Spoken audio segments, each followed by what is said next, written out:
Rekaman kamera pengawas atau CCTV milik salah satu tempat laundry di Jalan DI Panjaitan, Lorong Gaya Baru, Kelurahan 16 Ulu, Palembang, memperlihatkan pencurian gas LPG 3 kg yang dilakukan dua orang perempuan dan pria yang diduga suami istri.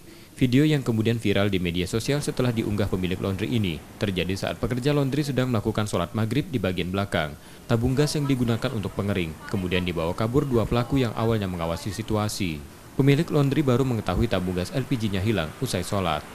Kita lagi sholat maghrib. Nah, sholatnya yang di belakang. Terus itu pas tiba-tiba tak tahunya gasnya udah hilang. Gas hilang? Iya. Emang gas ini buat apa, Dek?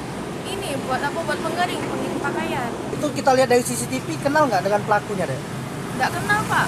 Olehnya kan ini, aku wong itu nggak pernah laundry sini, jadi nggak tahu. Jadi pas kita tahu hilang tuh gimana? Ini pas ke depan, pas di pengeringan. Aku nggak ganti lagi gasnya.